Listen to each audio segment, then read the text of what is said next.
안녕하십니까. 법알목 가이드의 박남주입니다. 경기도 수원 노래방에서 초등학교 6학년생 1명을 중학생 7명이 폭행을 하고 이 영상이 SNS를 타고 엄청나게 퍼졌습니다. 이거 저도 봤는데 여러 명이서 막 노래를 부르면서 맞서 싸울 의지가 아예 꺾여버린 1명에게 잔혹한 폭행을 한 것을 보니까 진짜 열받더라고요. 그리고 굉장히 더 화가 나는 것은 일단 이 장면을 지들이 뭘 잘했다고 SNS를 통해 업로드하기도 하고 이 가해 학생 중 1명은 이런 폭행을 저지르고 나서 친구에게 난 겨우 보호 관찰이나 교육만 받으면 된다라고 했다는 것입니다.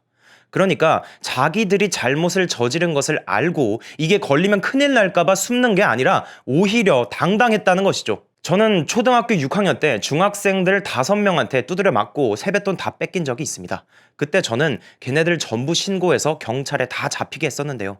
그 가해자들은 물론 경찰서에서 경찰들이 안 볼 때는 저를 쳐다보면서 막 묵음으로 라면서 쇼를 하긴 했었지만 경찰 앞에서는 아주 질질 짜면서 무릎 꿇고 제발 한 번만 봐달라고 빌기는 했었습니다. 눈물 뚝뚝 아주 잘 흘리더라고요. 적어도 지들이 처벌받을까봐 무서워는 했다는 것입니다. 그걸 보니까 저는 그 당시에 맞은 지 얼마 지나지도 않았지만 굉장히 고소하더라고요. 지들이 잘 나가는 무슨 깡패인 양 행동했지만 결국 경찰 앞에서는 세상 그 어떤 누구보다도 약한 모습을 보였으니까요. 근데 이번 사건에서는 자기들이 형사처벌을 받지 않을 것을 이미 알고 그걸 이용해서 가해자 주제에 더 당당했다는 것입니다. 피해 학생 입장에서는 얼마나 분통 터지는 일이었겠습니까? 이거 빨리 경찰에 알리면 나 이 지옥에서 벗어나겠지라고 생각을 했을 텐데 그 가해 학생은 어차피 나 처벌 안 받을걸? 이러면서 당당하게 자기가 폭행한 것을 SNS에 올리니까 말이죠. 이들뿐만 아니라 요즘 편의점에서 물건을 훔치다 걸려도 나 나이 때문에 어차피 처벌 안 되는 거 아니까 빨리빨리 끝냅시다 라는 식으로 신고받고 온 경찰한테 당당하게 말하는 경우가 많다고 하는데요. 이게 왜 이런 문제가 생기냐면 형법 제9조를 보시면 14세 되지 아니한 자의 행위는 벌하지 아니한다 라고 되어 있고 소년법 제4조 제1항 제2호를 보시면 형벌 법령에 저촉되는 행위를 한 10세 이상 14세 미만인 소년의 경우에는 소년부의 보호사건으로 심리한다 라고 되어 있습니다. 이게 바로 촉법소년 규정이죠. 이것 때문에 14세 미만의 가해 학생들이 나 어차피 뭘 잘못해도 형사 미성년자라서 형사처벌 안 받고 촉법소년 규정에 따라 보호관찰이나 봉사 좀 하면 되니까 무서울 것 없다 라고 말하고 다니는 것입니다. 이 사건 이후로 지금 수많은 분들께서 소년법을 폐지하고 어린이도 성인이랑 똑같이 처벌하라고 말씀하시는데 일단 이렇게 되기는 조금 현실적으로 힘들다고 생각됩니다. 왜냐하면 UN 아동 권리 협약에는 형벌을 가할 수 있는 최저 연령을 국가별로 설정하도록 하고 있어서 무조건 아동을 성인과 똑같이 처벌할 수는 없기 때문이죠. 다만 국가별로 이 나이 제한에는 차이가 있어서 또 일각에서는 형사 미성년자가 현재 14세 미만인데 이걸 13세 미만으로 한 살 하향시키는 것은 어떻겠느냐라는 의견도 나오고 있습니다.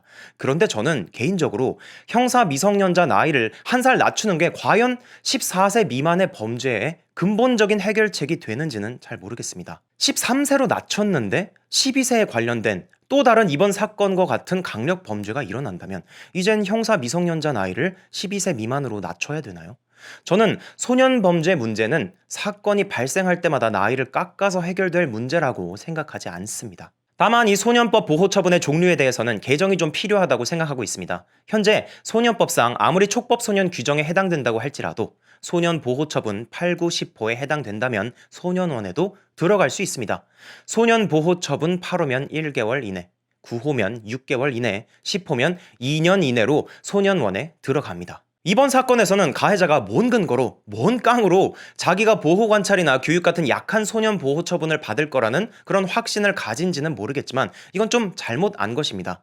절도를 한 아이들도 좀 심할 경우에는 가장 강한 10호 처분을 받기도 하거든요. BBC 뉴스에 따르면 예전 부산 여중생 폭행 사건의 가해자 중 3명도 지금 이 10호 처분을 받고 소년원에 있다고 합니다. 그러니까 이번 사건 가해 학생들도 보호 관찰이나 교육을 받는 것으로 그치는 것이 아니라 소년원도 갈 수 있다는 것입니다. 그게 뭐 8호인지 9호인지 10호인지는 모르겠지만요. 그렇지만 저는 이걸로 충분하지 않다고 생각합니다. 이번 사건처럼 굉장히 흉악한 범죄일 경우에는 아무리 소년원을 2년 동안 간다고 해도 저는 충분하지 않다고 생각하거든요. 아무리 교육을 통해서 사회로의 복귀가 될 가능성이 성인보다는 높은 중학생의 어린 나이라고는 하지만 자기가 잘못한 것만큼은 처벌을 받아야겠죠.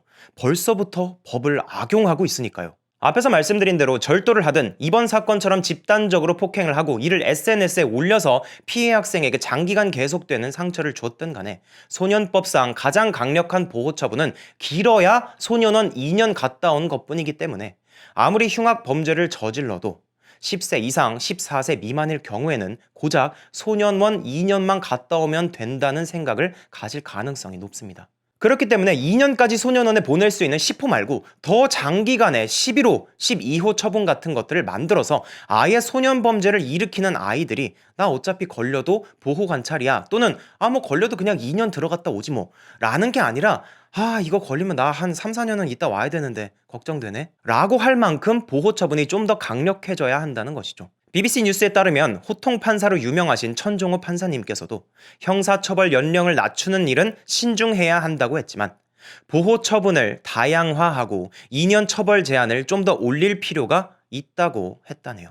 이런 소년 범죄가 터질 때마다 사회적으로 소년법 무조건 폐지해라 라든지 형사 미성년자의 나이를 낮춰라 등의 논의만 계속되고 있는데 오늘 이 영상 내용처럼 소년이 건전하게 성장할 수 있도록 돕기 위해 존재하는 소년법의 취지도 어느 정도 살리고 그리고 받는 보호 처분이 너무너무 우스워서 법이 무서운 줄 모르고 나쁜 짓인지 알면서도 당당하게 범죄를 저지르는 뻔뻔한 벌써부터 법을 이용해 먹는 소년들에게 경각심을 줄 수 있도록 하는 소년 보호 처분에 대한 개정도 논의의 한 부분이 되었으면 좋겠습니다. 그리고 이런 문제가 생길 때마다 가해 학생들이 솜방망이 처벌받고 나온다 라는 소식이 들리는데 제발 이번 사건에서는 그런 일이 없었으면 좋겠습니다.